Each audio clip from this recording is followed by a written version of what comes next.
Hi friends, and welcome back to my YouTube channel. Do you like my Balana? My brother bought her for me for 40 bucks and I love her so much. Anyways, we're just not gonna talk about the lighting going on. It is not in person, the lights are green. I have no idea what's happening with the lighting right now. We don't talk about it. We're gonna pretend that it looks normal.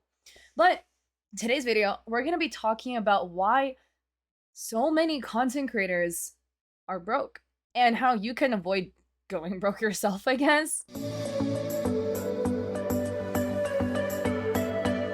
And make sure you grab your favorite drink. I'm drinking a jasmine green milk tea, 80% sugar, less ice, and obviously with boba. From IT. But grab your favorite drink and grab your favorite plushie or squishmallow. Preferably if it's a cow squishmallow because they're so cute. Sorry, there's gonna be periodic breaks of me chewing my boba balls. Let's get into it. I feel like it's very common to see a lot of content creators, a lot of full-time streamers, and whatever talk about going full-time, how they're making a lot of money, and how they're so excited. And what happens a lot of times down the line, maybe a couple of months, maybe a couple of years, is that you'll see the same people suddenly talk about the fact that they're financially struggling. And there's a lot of reasons as to what leads up to it, and it's not just due to potentially somebody being financially irresponsible, because a lot of times that's not even the case. First off, and again, please take notes, and if what I'm talking about, these are also things that you should go watch out for yourself so that you can avoid this happening to you. I definitely need to go and take notes on this myself because I don't want to fall into this boat. But the biggest thing first off is lifestyle creep. A lot of times when you're an up-and-coming content creator, an up-and-coming streamer, you'll see that your income can drastically increase. I definitely saw that with myself. In 2021, I went from in the beginning of 2021 being broke and touching my first $1,000, which was crazy, to making over 8K in 1 month. So I was already mind blown the fact that I could make 1,000 in 1 month, and then I went to making 8K to 1 month. And when this income increases, it's also very easy for your spending to increase as well. And this is known as lifestyle creep, where your lifestyle, the things that you buy on the daily basis, the luxuries that you indulge in, slowly increase in price alongside the increase in your paycheck. And what this leads to is the fact that while initially you may have been spending maybe $500 a month with that, well, okay, that's probably unrealistic if with rent and stuff. So let's say initially you were making that $1,000 and you were spending $1,000 per month. Maybe you got really lucky, got a really cheap rent, and with food and groceries or whatever, you just making paycheck to paycheck. Now your income increased to $8,000 per month. And it's not a one jump, but like slowly over a couple months. So slowly, the food you eat suddenly gets better. Instead of eating instant ramen, maybe you're eating out now every couple of days. Instead of walking to that class that you had to walk to in the rain, you decide to Uber because it's raining. Why would I walk? You know, I can afford the Uber now. Maybe you upgrade the car that you had. You had this beat up old car. It still drove fine, but you wanted a nicer one. And now that you have enough money in your bank account, you can afford to go and pay the monthly car insurance for a better car and make the more expensive car payments. And suddenly, you find that you're still living paycheck to paycheck, even though now you make more money than you used to. And this is again because your expenses increased a lot.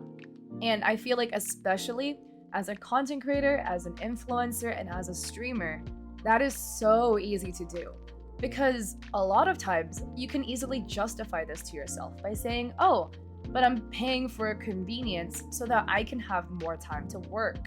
And this goes hand in hand with the grind culture and the hustle mindset of grinding 24/7. And man, I really need to go and get this work done and grind And if I could maybe purchase an Uber, so instead of walking for 30 minutes, I could just hop in a ride for 5 minutes.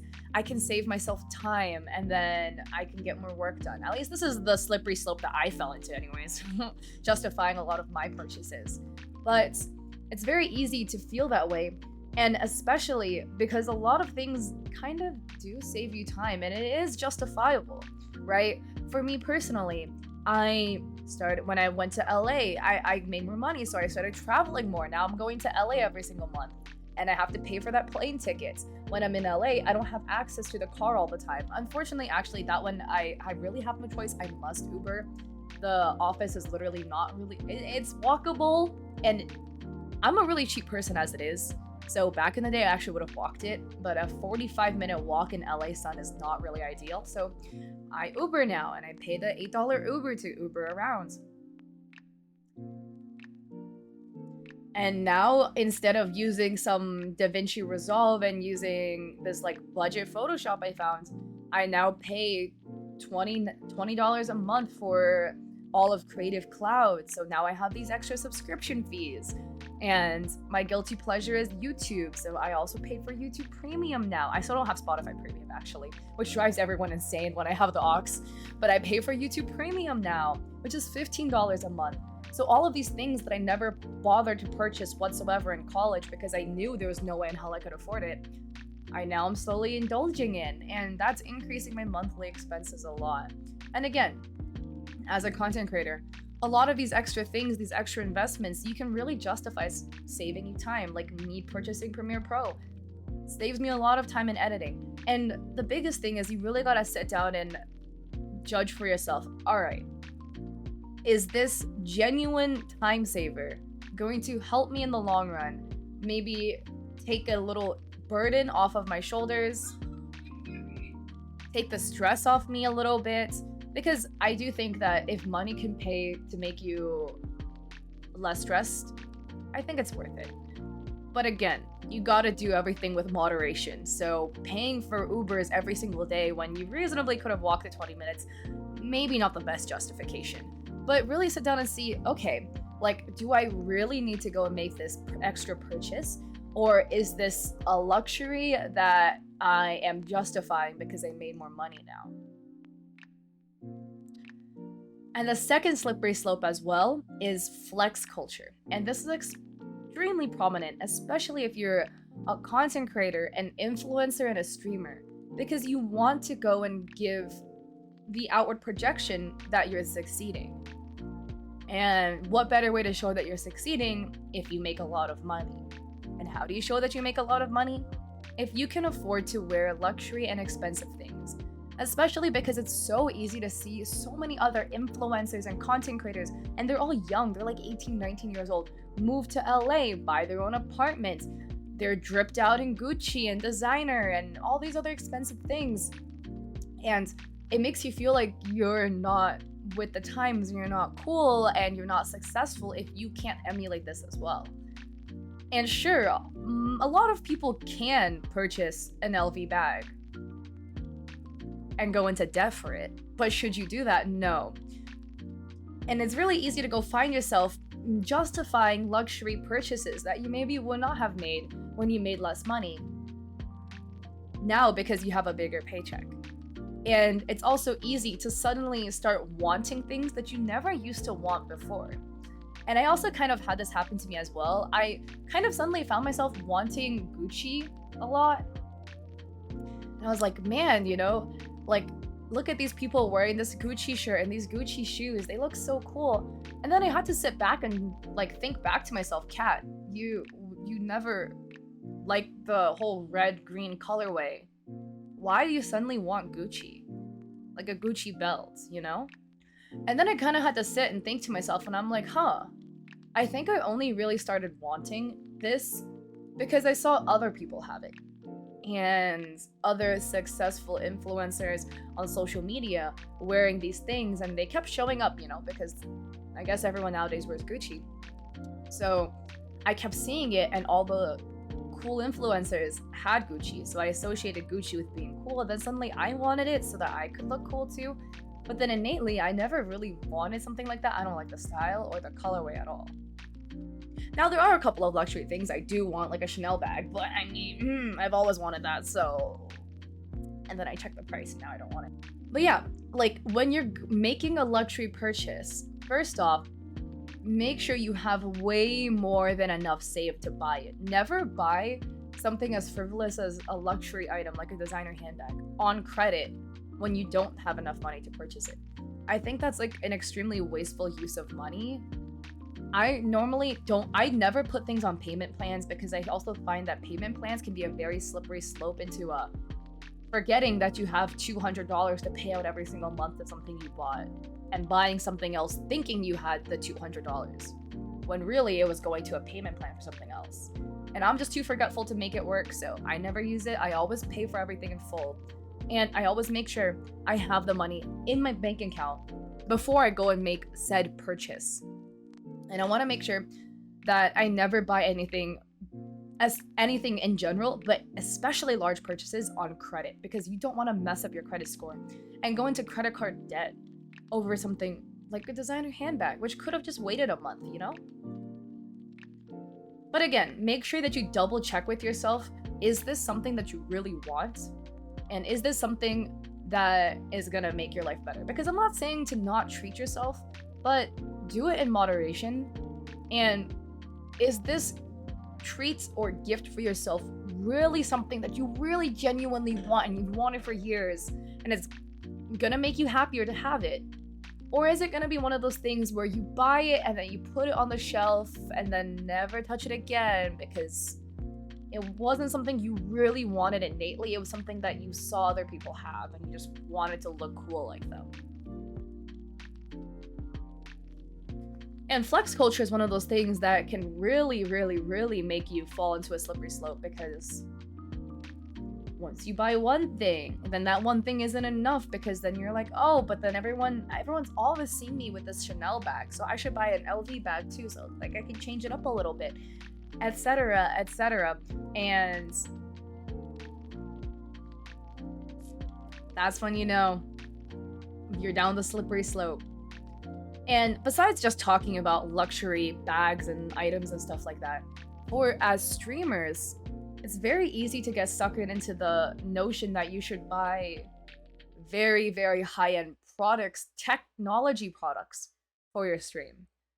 So when you get more money, you're like, oh, I'm gonna go and upgrade to the newest monitor. I'm gonna go and get three 4K monitors.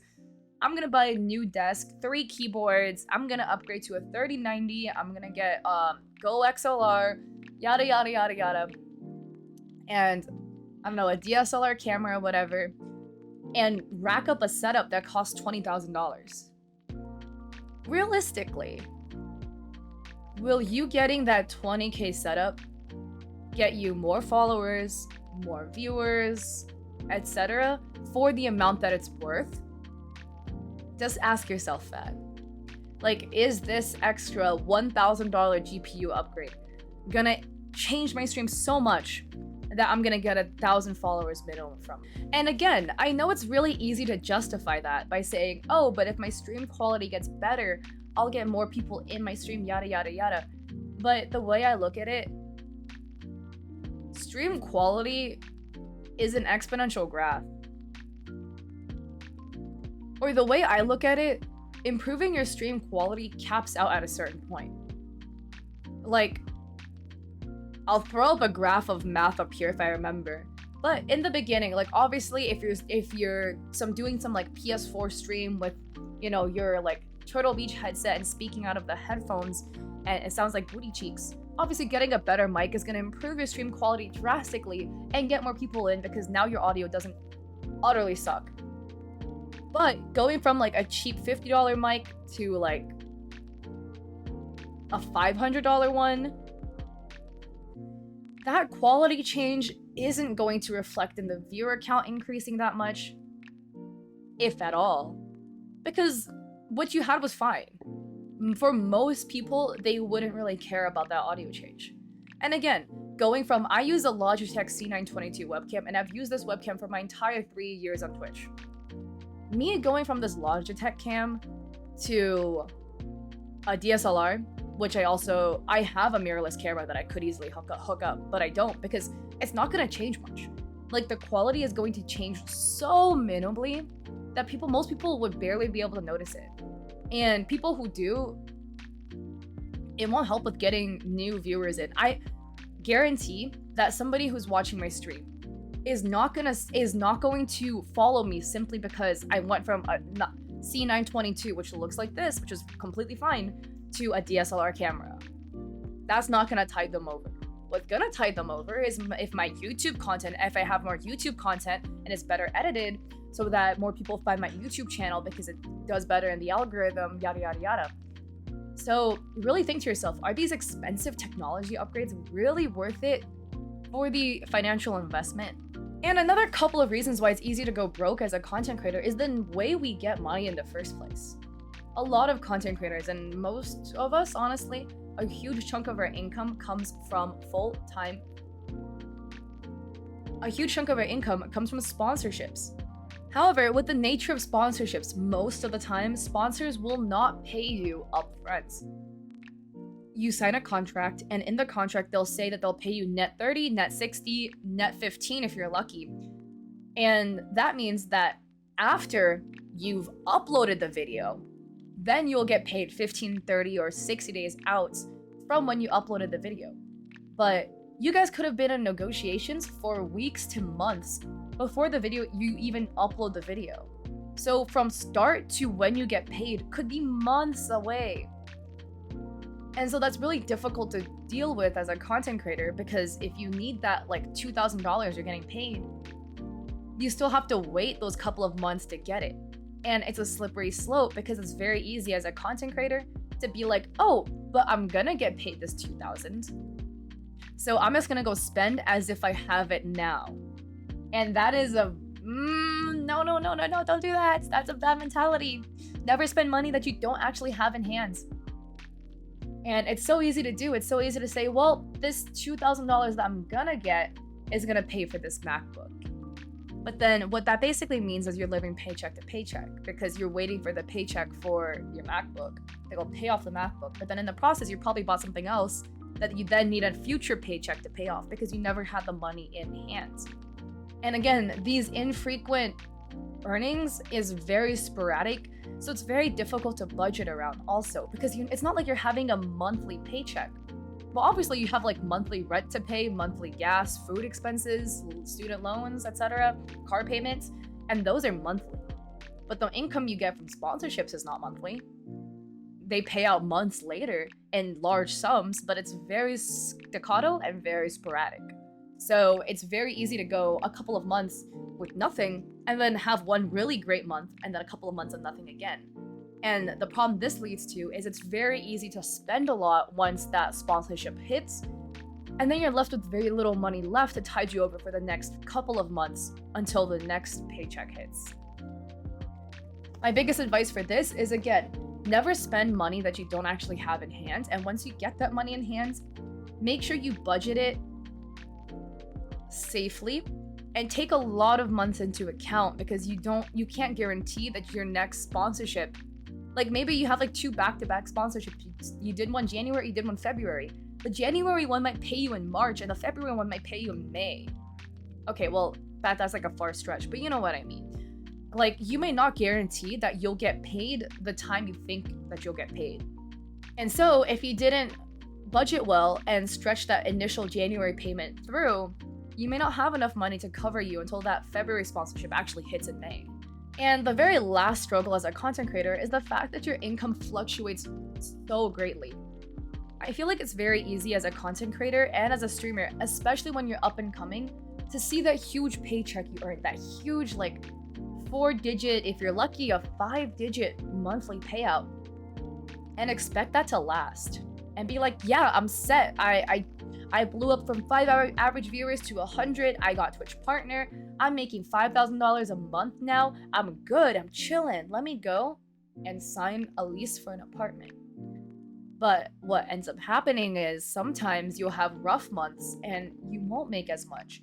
Some months you might struggle with mental health a little bit and stream less. Maybe one month your family decides they want to go to Hawaii and you take a week off to go on a Hawaii trip. Well, now you missed off on a week of payments because you didn't work for a week.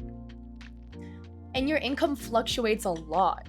So it's very easy to see these big numbers and think that it's gonna be a monthly check. Yep, every single month I'm gonna make 5,000. And then it's very easy, because of the nature of how much it fluctuates, to have certain months where you barely scrape by $1,000. But then you already signed the lease for the new apartment, you bought that new car already, you already made an investment into something else, and now you're locked into paying for something that you now can't afford, because you could afford it if on your old monthly salary of 5,000, but that now you can't afford with how much the income has dropped. My biggest advice for this is, again, whenever you make a certain amount on Twitch and whenever you start making a certain amount per month, don't immediately dive off the deep end and go full send to purchasing things assuming that this money is going to last, because err on the safe side and think that it won't, because most likely, unfortunately, it will not. And wait it out for a couple of months. Wait it out like 4 or 5 months and see, can you consistently make this amount of money month by month by month? If you can, then maybe it's worth considering. If you do need a new car, if you do need a better place, then you can maybe consider it. But even then, please live below your means. Like, if you're buying a new car, do you really need a Tesla? If you're buying a new apartment, do you really need that oceanside front 3-bedroom apartment with a bathroom for every single one of the bedrooms? I don't know. I don't even know if that's like a legitimate layout. But try to live below your means and save your money in case there is a rainy day that comes, because there always will be a rainy day, so that you're prepared and you have enough saved. And yeah, these are a couple of like red flags and ways as to why content creators are broke, and a lot of them or go broke down the line. And again, it's not because these people are financially irresponsible. It's because it's the nature of content creation. It's not a stable 9 to 5 where you get a retirement, your health insurance paid off, all these other benefits, stock options, and a monthly salary. It's really inconsistent. It fluctuates a lot, and it can change based on things that are out of your control. And it takes a lot of nuance to kind of like realize all of that and to make sure that you stay financially stable and safe in case there's a rainy day. So hopefully this video helped. Again, I like doing these commentaries type videos, so let me know if you like this new style. I'll still be doing my old videos as usual, so you'll still be seeing those. But if you like this video, I'd appreciate it if you liked and subscribed. And I do stream 4 days a week on Twitch. Mondays, Wednesdays, Thursdays, and Saturdays, now at 7 p.m. PST. I like sleeping a little bit earlier because I have 9 a.m. meetings, so we have that going for us. And I hope to catch you guys in another video. Peace!